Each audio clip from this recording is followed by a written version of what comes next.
Now, there is something important I want to express before I get deep into the topic today, and that is, in the future, I really want to get deep into this topic. I've done a lot of thinking about it, and I really think that this is an important issue, and as such, I'm actually planning on doing some more actual research and getting into facts and figures and trying to prove or disprove my idea going forward, and perhaps write an article for some sort of newspaper or periodical, something along those lines. So as you're watching this episode, if you know of any information, you have ideas that either support what I'm talking about or refute what I'm talking about, by all means, talk about them, link them in the comments below.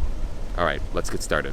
What is good, everyone? Welcome to the channel. My name is Paul. I make videos about Japanese society, life, and culture from the viewpoint of a long-term foreign resident. I've been here for going on 19 years now, and I'm coming to you today from Fuji Yoshida, Yamanashi. Normally Mount Fuji would be right behind me there, but you can make out a little bit of the top up there. But she's being shy at the moment, so we can't see her. But this place, in many ways, is the inspiration, or one of the inspirations, I should say, for the topic I want to talk about today.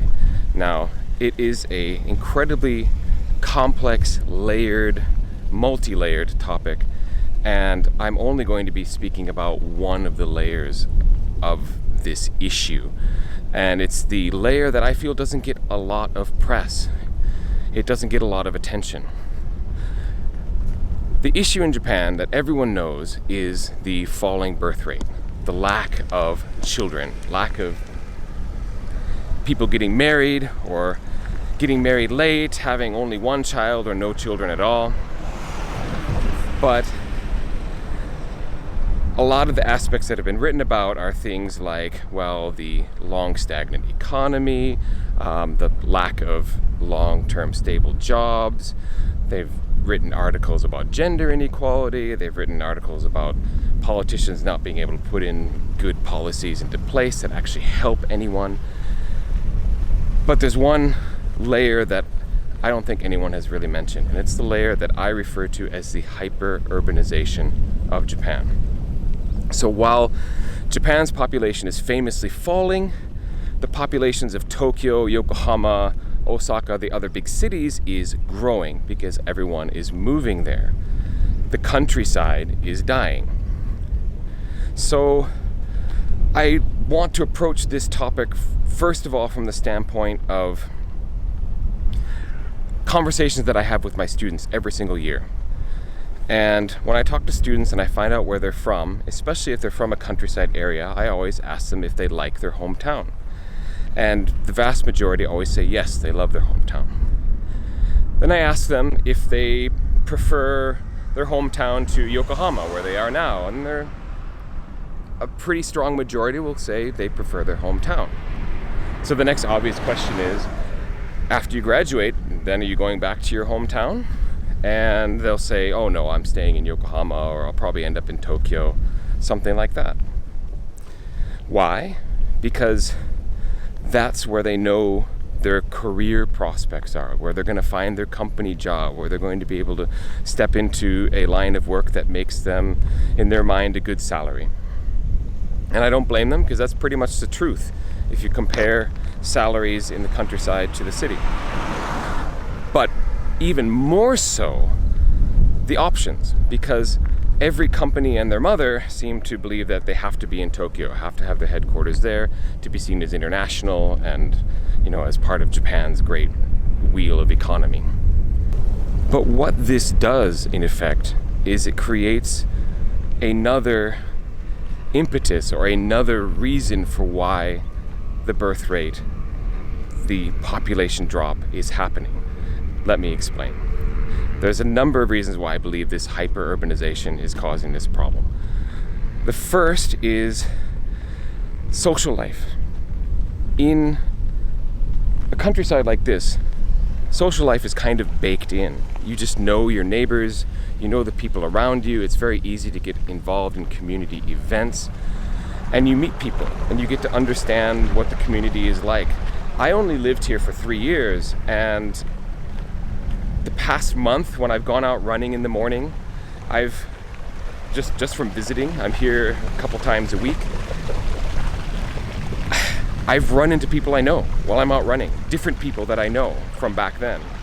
And it's just amazing to me that that happens.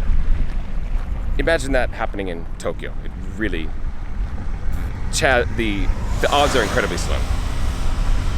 So, social aspect, it's just, Tokyo is a lot easier to be seen as a lonely place. Like, obviously there's so many people, that seems really ironic, but you don't say hello to people that you don't know.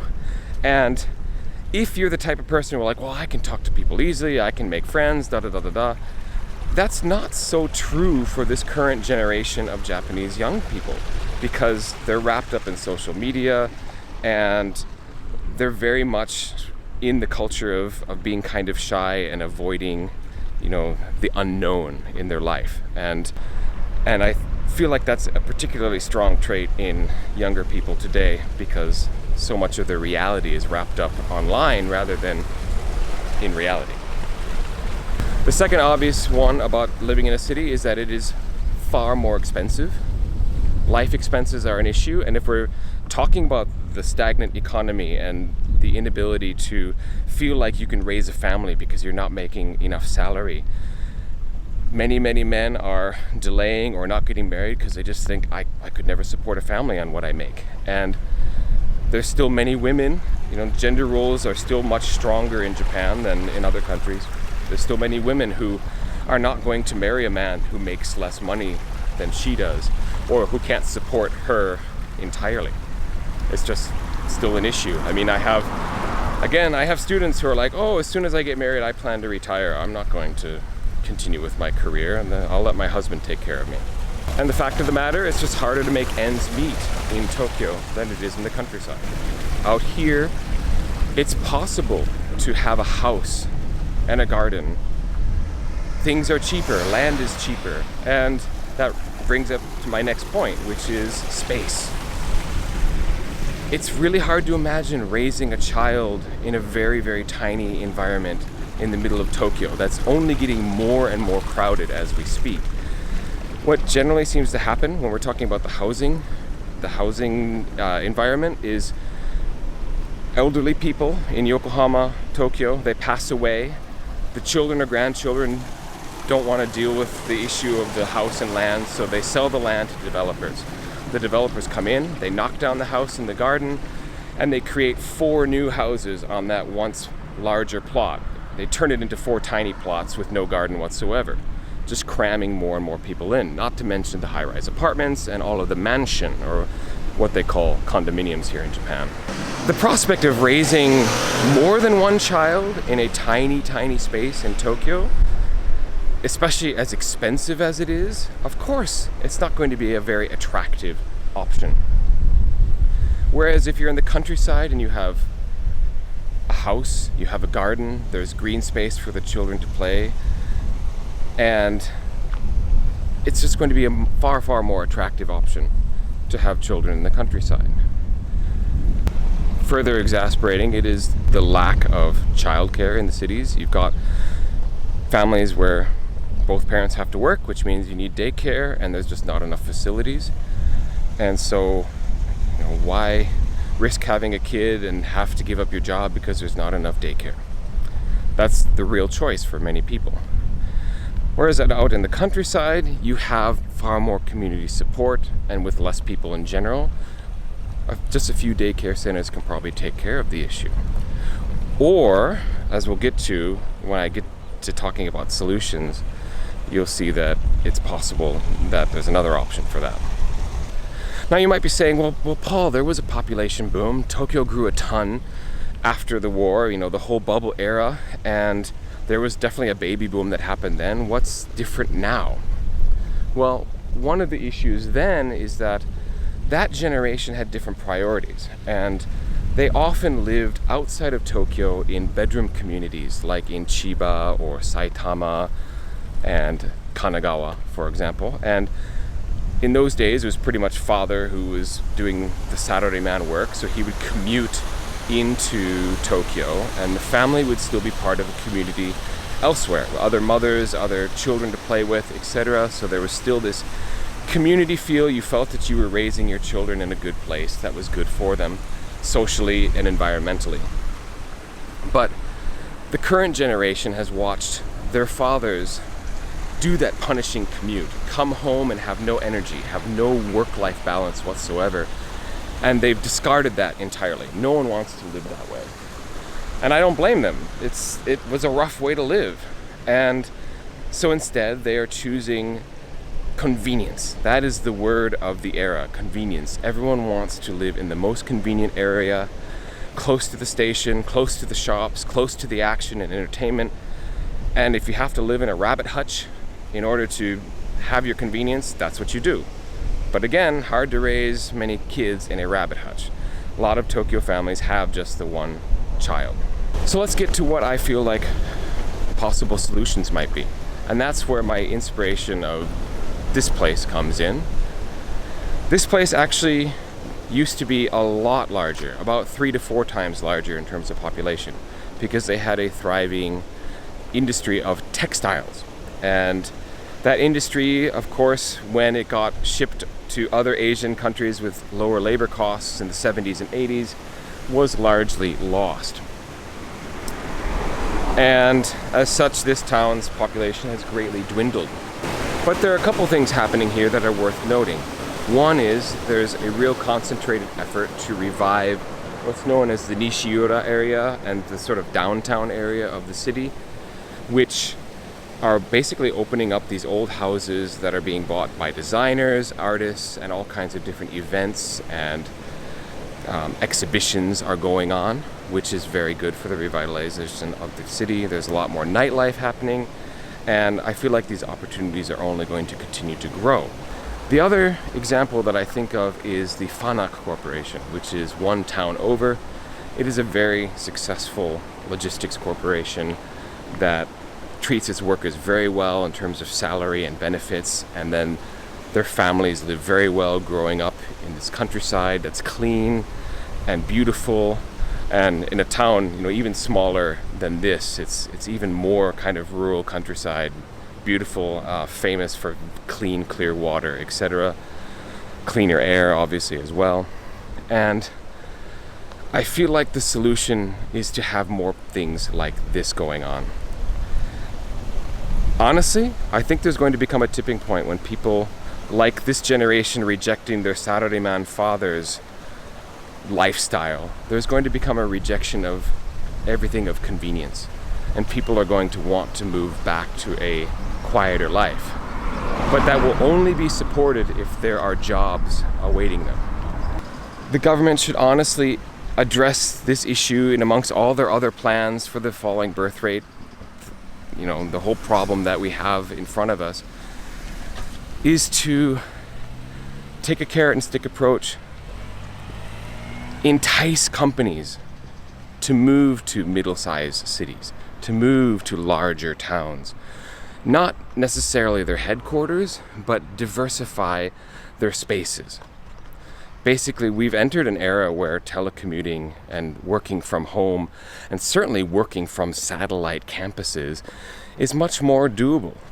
The idea that everyone has to commute into the exact same office in the center of Shinjuku is pretty ridiculous at this point. So, incentivize, tax breaks, subsidies, basically make it attractive to do that sort of thing, to diversify your holdings and the places where your campuses exist.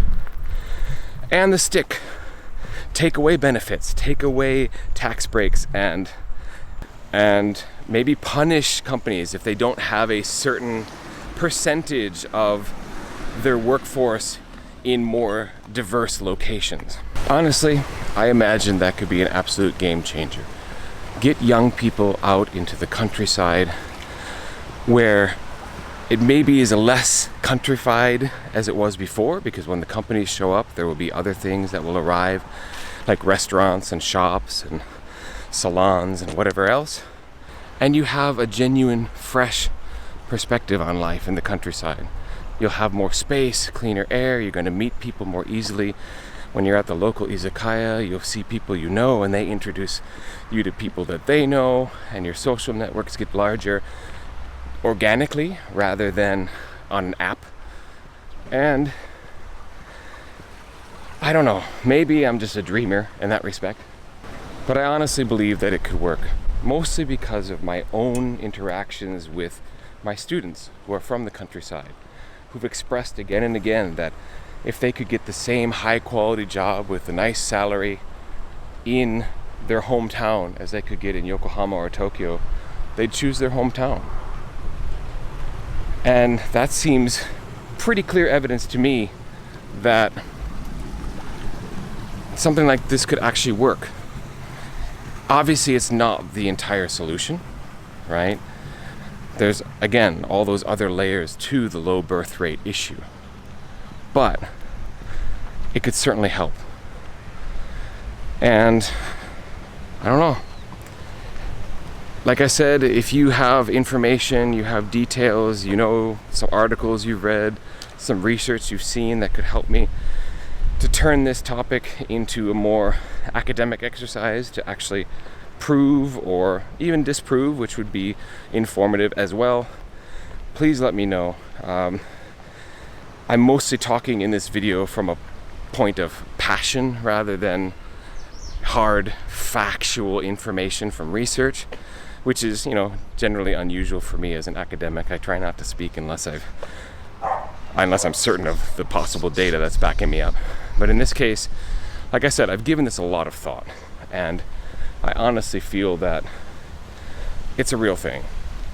If people could have a way to make a real living in the countryside, that it would greatly improve Japanese society in so many ways. The revival of the dying countryside, Tokyo would be less of a mass of humanity, and it's actually a way that Japan would be modernizing in terms of diversifying where things are, being more interconnected through social media and the internet and telecommuting, etc.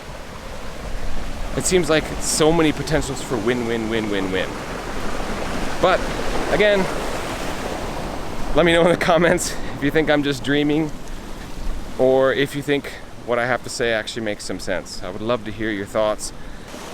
Okay, thanks for watching this particular video. Hope you found it interesting. If you did, hit that like button, subscribe if that's your thing. Look for my podcast, which is the Journal of Japan Journeys, where I interview other long-term foreigners in Japan to hear their story as to why they are here and why they've stayed in Japan for so long. The new episode should be coming out shortly, which is my interview with one of those designers and artists who is currently part of the revival of the downtown here. He's originally from Taiwan and graduated from a design university in Tokyo, graduate school in design. And please check out the Journal of Japan Journeys if you'd like to, hear a variety of stories from different people from different countries and backgrounds. But again, thank you for watching this particular episode of my YouTube channel, and I'll catch you next time.